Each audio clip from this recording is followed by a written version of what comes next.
இன்றைக்கான வீடியோவில் என்ன நடக்குன்னு சொல்லிட்டு பார்க்கலாம். வீடியோக்குள்ளே போகிறதுக்கு முன்னாடி நம்ம சேனலை சப்ஸ்கிரைப் பண்ணிவிட்டு பக்கத்தில் லைக் பட்டனையும் தட்டி விட்டுருங்க. வீடியோ வந்துட்டு செம்ம சூப்பராக இருக்குங்க. சரி வாங்க வீடியோக்குள்ளே போகலாம். ஃபஸ்ட்டு சீனில் வந்துட்டு ஜானகி கிட்ட ரகுராம் அவங்க கேட்டுட்டு இருக்காங்க, மனசில் போட்டு என்னத்தை தான் குழப்பிட்டு இருக்கேன், எதனால தைரியமாக என்கிட்ட சொல்லு அப்படின்னு சொல்ல, அது வந்துங்க அப்படின்னு சொல்லிட்டு இழுத்துட்டே இருக்காங்க. சொல்லுமா, இங்கே பாரு, நீ சொல்கிற விஷயம் கஷ்டமோ இல்லையா எனக்கு தெரியல, ஆனால் நீ இப்படி வந்துட்டு கஷ்டப்படுற இல்லையா, அதை வந்து என் மனசை தாங்கிக்க மாட்டேங்க, சொல்லுமா அப்படின்ற மாதிரி சொல்ல. எங்கள் நம்ம காலம் வேறு, நம்ம வாழ்ந்து முடிச்சிட்டோம். நம்ம காலத்தில் வந்துட்டு எடுக்கப்பட்ட முடிவுகள்லாம் வேறு, நம்ம கால சூழ்நிலைக்கு ஏற்ற மாதிரி இருந்துச்சு. ஆனால் இப்போ இருக்கிற பிள்ளைங்க அப்படியெல்லாம் கிடையாது. அவங்க இஷ்டத்துக்கு ஒரு முடிவு எடுத்துக்கிறாங்க. ஆனால் அவங்க பாயிண்ட் ஆஃப் வியூலேருந்து பார்க்கும்போது அது சரியாக தான் இருக்குது. அது மாதிரி நம்ம பிள்ளைங்களை இனி சந்தோஷமாக வாழ வைக்க வேண்டியது நம்மளோட கடமை தானங்க அப்படின்னு சொல்ல ரகுராம வந்துட்டு அமைதியாகவே இருக்காங்க. நான் உங்ககிட்ட சொல்ல வந்தது இதுதான். நான் வந்துட்டு உங்ககிட்ட இதை சொல்லக்கூடாதுன்னு கூட தான் நினச்சேன். ஆனால் சொல்லாமல் இருக்கிறது அதை விட தப்புன்னு தோணுச்சு. அதனால தான் நான் உங்ககிட்ட சொல்லலான்னு முடிவெடுத்துட்டேன். நீங்களே இவ்வளோ தூரம் கேட்கும்போது நான் எப்படிங்க சொல்லாமல் மறைக்க முடியும்? இந்த விஷயத்தை கேட்டு நீங்கள் அதிர்ச்சி ஆவீங்க தான், ஆனால் எனக்கு வேறு வழி தெரியல. மாயாவும் சீனுவும் லவ் பண்ணுறாங்கங்க. அது மட்டும் கிடையாது, மாயாவோட அப்பா வந்துட்டு பஞ்சாயத்தில் சொன்னதெல்லாம் உண்மைதான். மாயாவும் சீனுவும் தான் கல்யாணம் பண்ணிக்கிறதுக்காக இருந்தாங்க. கடைசி நேரத்தில் தான் மாயா நம்ம குடும்ப மானத்தை காப்பாற்றுறதுக்காக அந்த கல்யாணத்தை வேணாம் அப்படின்னு சொல்லிட்டு தடுத்து நிறுத்திட்டா. அது மட்டும் கிடையாது, சீனுவால் மாயாவை மறக்கவே முடியல. அது மட்டும் கிடையாதுங்க, நம்ம சீனு பழைய மாதிரி கிடையாது. இப்போ வந்துட்டு குடிக்க வேற ஆரம்பிச்சிட்டான். சீனுவை மறக்க முடியாமல் இந்த நிலமையில நம்ம சாருவை கல்யாணம் பண்ணி வச்சா அவன் எப்படி சந்தோஷமாக இருப்பான் நினச்சி பாருங்க. பேசாமல் இவங்க ரெண்டு பேத்துக்கும் நம்ம வந்துட்டு கல்யாணம் பண்ணி வச்சிடலாம். இதை தங்க சொல்லணும்னு நான் ரொம்ப நாளாக வந்து தவிச்சுக்கிட்டு இருந்தேன். என்னால் சொல்லாமல் இருக்கவும் முடியல. ஆனால் இந்த நேரத்தில் நான் உங்ககிட்ட சொல்லிட்டேன். இப்போ தான் வந்துட்டு மனசே நிம்மதியாக இருக்குது. நீங்கள் என்னங்க சொல்கிறீங்க அப்படின்னு சொல்லிட்டு, இன்னும் இது இவர் எதுவுமே பேச மாட்டாரு. ஒருவேளை நம்ம சொல்கிறது இவருக்கு ஓகேவா இருக்குமோ அப்படின்னு சொல்லிட்டு பின்னாடி திரும்பி பார்த்தா ரகுராம் அவங்க வந்துட்டு நெஞ்சை பிடிச்சிட்டு கீழே விழுந்து கிடக்காங்க. அதை பார்த்தது ஜானகி வந்துட்டு கத்தி கதறாங்க. என்னங்க ஆச்சு? ஐயோ என்னங்க, யாராவது இருக்கீங்களா? உதவி செய்யுங்களேன், யாராவது காப்பாத்துங்க அப்படின்னு சொல்லிட்டு கத்துறாங்க. அந்த இடத்துல யாருமே இல்லை. இந்த திகம் மாயா வந்துட்டு வேமா புல்லட் எடுத்து வந்துட்டு இருக்காங்க கோவிலுக்கு.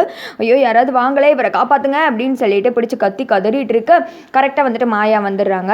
வந்ததும் வண்டி அடிப்பாட்டிட்டு உள்ளே வந்து பார்த்தா இந்த இடத்துல மயக்கம் போட்டு விழுந்து கிடக்காங்க. அதை பார்த்ததும் மாயாவுக்கு பயங்கரமான ஷாக்கு. ஐயோ பெரியப்பாக்கு என்ன ஆச்சு அப்படின்னு சொல்ல, என்னன்னு தெரியல மாயா, நல்லா தான் பேசிகிட்டு இருந்தாரு, திடீர்னு மயக்கம் போட்டு விழுந்துட்டாரு அப்படின்னு சொல்ல, வேமா ஹாஸ்பிட்டல் தூக்கிட்டு போவோம் அப்படின்னு சொல்லிட்டு மாயா ஜீப்பில் ஏற்றி ஹாஸ்பிட்டல் கொண்டு போய்கிட்டு இருக்காங்க. அங்கே வீட்டில் வந்துட்டு எல்லாரும் அவங்கவுங்க வேலையை பார்த்துட்டு இருக்க மாதிரி காமிச்சிட்டு இருக்காங்க. அகைன் வந்துட்டு மாயாவை காமிக்கிறாங்க. திடீர்னு வந்துட்டு வீட்டில் இருந்து ஃபோன் கால் அடிக்குது. சிவா தான் வந்துட்டு எடுத்து பேசுகிறாரு. யார் அப்படின்னு சொல்ல, சித்தப்பா நான் தான் மாயா பேசுகிறேன் அப்படின்னு சொல்ல, என்னம்மா என்னாச்சு, ஒரு மாதிரி பதட்டமாக பேசுகிறேன் அப்படின்னு சொல்ல, பெரியப்பாக்கு வந்துட்டு ஏதோ ஆயிடுச்சு, பேசிகிட்டு இருக்கும்போது மயக்க விழுந்துட்டாரு அப்படின்ற மாதிரி சொல்லி ரொம்ப வந்துட்டு ஃபீல் பண்ணுறாங்க. அந்த நேரத்தில் நாங்கள் எல்லாரும் ஹாஸ்பிட்டல் வரோம் அப்படின்னு சொல்லிட்டு ஃபோனை வச்சது, என்னாச்சு அப்படின்னு சொல்லிட்டு அவங்க எல்லாரும் கேட்க, தெரியல, திடீர்னு வந்துட்டு அன்னை மயங்கி விழுந்துட்டாங்களாம், நம்ம உடனே ஹாஸ்பிட்டல் போகணும்னு சொல்லிட்டு அவங்க எல்லாரும் கிளம்பி வராங்க. இந்த திக்கோ மாயாவும் ஜானகி வந்துட்டு வேமா ஹாஸ்பிட்டலில் சேர்க்குறாங்க.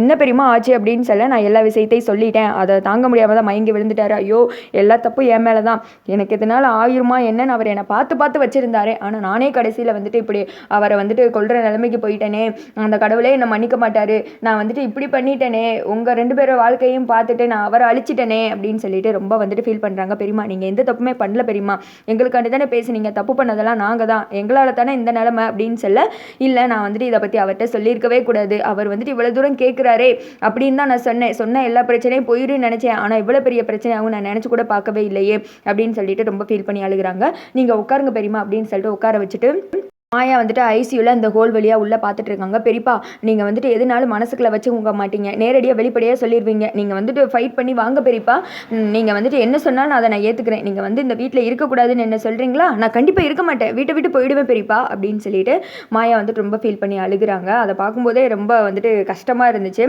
என்னடா ஆக்டிங் பண்ணியிருக்காங்க, நல்லா வந்துட்டு பண்ணுறாங்களே அப்படின்னு தான் இருக்குது. நம்ம கேடி சீரியலை கம்பேர் பண்ணும்போது இதெல்லாம் வந்துட்டு நல்ல ஸ்கிரிப்ட், நல்லபடியாக போய்கிட்டு இருக்கு வந்துட்டு தோணுது. கேடி சீரியலில் கார்த்தி ஒருத்தங்க ஆக்ட் பண்ணுறாங்க அப்படின்றதுக்காக அதுக்கு கொடுக்குற இம்பார்ட்டன்ஸை வந்துட்டு மற்ற ஆக்ட்ரஸ்க்கு வந்து கொடுக்கலான்ற மாதிரி தோணுது. ஏன்னா அந்த மாதிரி வந்துட்டு இந்த சீன்லாம் பார்க்கும்போது உண்மையாகவே நீங்கள் டிவியில் பாருங்கள், அப்படியே நமக்கே வந்துட்டு எமோஷனல் ஆகி கண்ணு கலங்குற மாதிரியே இருந்துச்சு. அந்த அளவுக்கு ரெண்டு பேர் நல்லா நடிச்சிருந்தாங்க. திடீர்னு அடுத்து வீட்டில் இருக்கவங்க எல்லாருமே வந்துடுறாங்க. வந்தது என்னாச்சு அப்படின்னு சொல்லி இந்த மாதிரி ஆயிடுச்சு அப்படின்ற மாதிரி சொன்னதுமே எல்லாரும் வந்துட்டு கத்தி அழுக ஆரம்பிச்சிடுறாங்க. சிவா சொல்கிறாரு, எல்லாம் ஏன் தப்பு தான், நான் தான் வந்துட்டு அன்னை கூட போயிருக்கணும் கோவிலுக்கு, நான் வந்துட்டு அவரை தனியாக விட்டு விட்டுருக்கக்கூடாது அப்படின்னு சொல்லி அழுகுறாங்க. மாயா வந்துட்டு இருங்க நான் போய் ரிசப்ஷனில் போய் டீட்டெயில் கொடுத்துட்டு வரேன் அப்படின்னு சொல்லிட்டு போக அந்த இடத்துக்கு சீனு பின்னாடி வராரு. இப்போ உனக்கு சந்தோஷமா? நான் ஏன் இப்படிலாம் சொல்லக்கூடாதுன்னு நினச்சேன், இப்போ புரியுதா? இப்போ பாரு எந்த நிலமையில வந்து விட்டுருக்கேன்னு. மலை மாதிரி இருந்தவரை இந்த ஒரு இதை வச்சு சாச்சிட்டேல உன்னை வளர்த்தவருடா அவரு அப்படின்னு சொல்லிட்டு ரொம்ப ஃபீல் பண்ணி அழுகுறாங்க. அடுத்த சீனில் டாக்டர் வெளியில் வர்றாங்க. டாக்டர் என்னாச்சு அப்படின்னு சொல்லிட்டு கேட்க பயப்படாதீங்க, கண்ணு முழிச்சிட்டாரு, இதுக்கெல்லாம் வந்துட்டு நன்றி சொல்ல வேண்டியது இந்த பொண்ணுக்கு தான், இந்த பொண்ணு தான் கரெக்ட் டைமுக்கு கூப்பிட்டு வந்தாங்க அப்படின்னு சொல்ல எல்லாரும் மாயாவை பார்த்து ரொம்ப நன்றிமா அப்படின்ற மாதிரி சிரிக்கிறாங்க. மாயா வந்துட்டு கவலைப்பட்டே ஜானகியை பார்க்க அதோட பார்த்தீங்கன்னா வீடியோ முடிஞ்சிருது.